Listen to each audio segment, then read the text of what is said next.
l'ingresso, abbiamo una porzione di villa su un unico livello con ampia corte.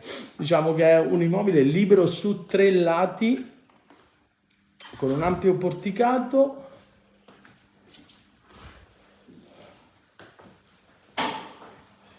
Ingresso, cucina abitabile,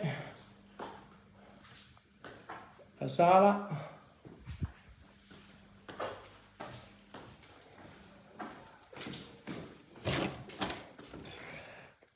due ampie camere matrimoniali,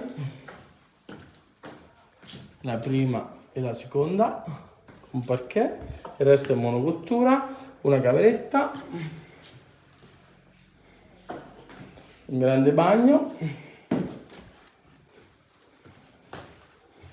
e questo è il primo appartamento. Guardate che bella luce.